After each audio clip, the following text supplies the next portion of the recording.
Bonsoir tout le monde. Aujourd'hui, je vais commencer des cours de comptabilité des sociétés et je vais commencer d'abord par la définition et la classification de chaque société commerciale qui se trouve au Maroc. On commence par les deux grandes familles. Il existe deux grandes familles de sociétés commerciales au Maroc. On trouve les sociétés de personnes et les sociétés de capitaux. Pour les sociétés de personnes, il existe deux grandes, ou bien je peux dire deux importantes catégories de sociétés. Ce sont les SNC, et qui sont les sociétés en nom collectif, et les SCS, qui sont les sociétés en commandite simple.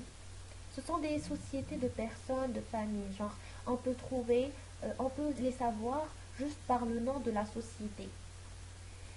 Mais pour les sociétés de capitaux, on trouve trois types de sociétés. La SA, c'est la société anonyme. La SCA, c'est la société en commandite par action. Et la SARL, c'est la société à responsabilité limitée. Aujourd'hui, je vais commencer par la société en nom collectif. Mais avant de commencer notre cours, ou bien la présentation de cette société, on doit distinguer trois types d'apports. Ces trois types d'apports, il existe dans tous les sociétés, dans tous les types de sociétés. On trouve les apports en numéraire, c'est le liquide, c'est l'argent, l'argent apporté. C'est un apport d'argent via le liquide, tout simplement. Mais les apports en nature, c'est un apport de biens, genre des immeubles, des terrains, des voitures, etc.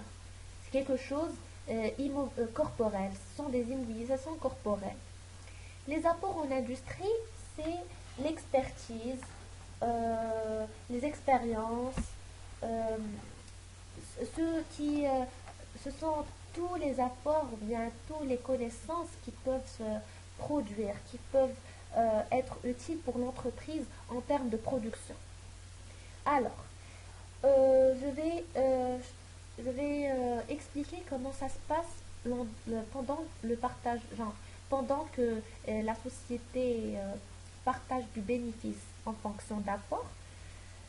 Tout d'abord, pour les apports en nature, puisqu'il est compliqué, bien sûr, de préciser la valeur exacte de chaque apport, genre pour les apports en nature, on fait appel à un commissaire aux apports qui donne la valeur exacte, plus ou moins, de cet apport. Et après, la valeur va être convertie en termes d'action ou bien en termes de part sociale. Pour les apports en numéraire, c'est une conversion directe et en termes d'action ou bien de part sociale. Et après, on va répartir en pourcentage. Mais pour les apports en industrie, on ne peut jamais donner ou valoriser les connaissances ou bien les expériences de la personne. Alors, c'est d'après un texte de loi, ces apports peuvent, peuvent être donnés, genre le pourcentage de ces apports est libre. Genre dans la société, on peut donner n'importe quel pourcentage, mais à condition que le pourcentage qu'on va donner aux apports, ni le maximum de pourcentage qu'on va donner, de part qu'on va donner aux apports en industrie, doit être le minimum des autres apports. Genre, on ne doit pas donner à un associé. Par exemple, on a trois associés. L'un va donner, il va apporter de l'argent, c'est les apports en numéraire. L'autre, il va apporter une voiture et un immeuble, ce sont des apports en nature. Et l'autre va venir en termes de connaissances. Il était déjà dans une autre société, il sait très bien comment faire et comment dérouler une société. Pardon. Alors, supposons que l'homme qui a apporté l'argent va prendre 50% de la part de la société. Et celui qui va apporter en nature va prendre 25% de la part. Alors, 25% c'est le minimum. celui qui a apporté, genre celui qui est venu en apport en industrie, va prendre comme maximum 25%. Il peut prendre 10%, 5%, euh, genre n'importe quel pourcentage qui ne va pas dépasser les 25% qui appartiennent au monsieur qui a apporté l'immeuble et la voiture. Alors, c'est comme ça que ça se passe. Et puis, après, ce sont des pourcentages. Tout va être converti en termes d'action, bien en termes de part sociale et le pourcentage. Bon, maintenant, on peut commencer par la SNC, qui est la société en nom collectif. Dans cette société, bien sûr, et comme son nom l'indique, c'est une société de famille. Genre, c'est une famille qui va décider de créer une société.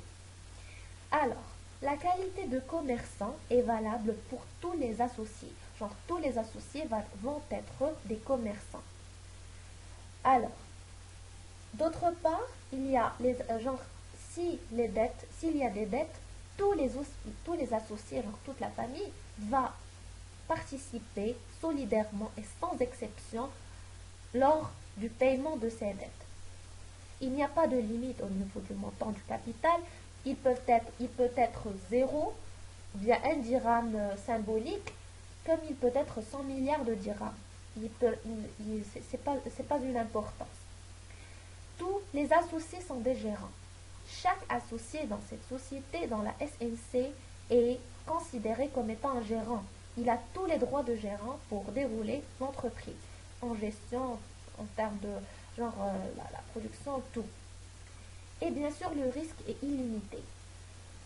Le risque illimité veut dire que le risque, genre, quand la société fait une faillite ou bien elle... on prend le cas de faillite, par exemple. Si la société fait une faillite, alors tous les commerçants vont payer, d'une part. Si les ressources ou bien si tout ce que, genre, si on vend tous les biens, les immobilisations que contient l'entreprise et les dettes ne sont pas toutes payées, alors on va attaquer les biens personnels. Ici, on dit que le risque est illimité pour cette société. Donc, ça les biens de cette personne, tout ce qu'elle possède en termes de l'entreprise, elle va l'exploiter, genre, elle va le vendre. D'accord. Voilà. Bon, chaque entreprise, bien sûr, elle possède un petit livret où se trouvent les détails et les statuts de la société. Donc, les statuts de la SNC doivent comprendre, premièrement, le prénom, le nom, le domicile de chaque des associés. Oui, il s'agit d'une personne morale. Ses dénominations, forme et siège. L'objet de la société. Pourquoi c'est l'objectif ou bien l'objet de la société? Pourquoi la société est là? Qu'est-ce qu'elle fait en termes de production, en termes de vente ou bien, je sais pas moi. La dénomination sociale, bien sûr, c'est le nom de la société. Le siège social, c'est où se trouve le siège où se trouve le siège de cette entreprise, l'adresse. Le montant du capital social, combien on a apporté en termes de capital social, l'apport de chaque associé. Ici, on va les distinguer, genre qui a apporté ça, qui a apporté ça. Et il s'agit d'un apport en nature, l'évaluation qui lui a été donnée. Et comme on l'a indiqué tout à l'heure, on va donner la valeur exacte du bien exact de l'apport en nature et on va la mentionner dans les statuts de la société. Le nombre et la valeur des parts attribuées à chaque associé, c'est les pourcentages. Comme je l'ai indiqué tout à l'heure, chaque associé va avoir un pourcentage du bénéfice ou bien de la société. Alors, on va le mentionner aussi dans les statuts de la SNC. La durée pour laquelle la société a été construite, bien constituée, le grade du tribunal où les statuts seront déposés, et puis la signature de tous les associés. La signature de tous les associés veut dire que tous les associés sont d'accord sur tout ce qui était mentionné dans ce petit livret. Alors, Dans ce type de société, premièrement, le gérant peut faire tout acte de gestion dans l'intérêt de la société. Bien sûr, tous les associés sont des gérants, alors chacun d'eux peut prendre l'initiative dans chaque action qui peut être bénéfique pour la société. D'autre part, il est interdit au gérant d'exercer toute activité similaire à celle de la société. Par exemple, l'associé X et le fils de l'associé Y, bien sûr, ils ont une SNC. Alors, il est parti dans une autre entreprise, une autre société, Alpha. Il va exercer la même chose. Genre Alpha et la société Delta, qui est sa société, genre le fils, ils ont le même objet social. Mais ils ont la même action, genre la même activité économique, si l'on peut dire. Par exemple, le textile. Alors, le Y, le fils, à la société Alpha, leur a interdit, leur a donné genre une proposition de ne pas donner, genre de ne pas produire un tel tissu.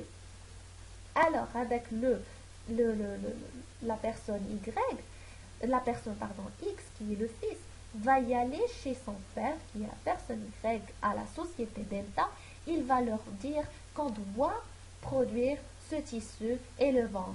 Bien sûr, il va vendre et il va prendre beaucoup de bénéfices, mais quand la société Alpha va produire ce tissu et va le vendre, le marché est déjà, genre, tous les autres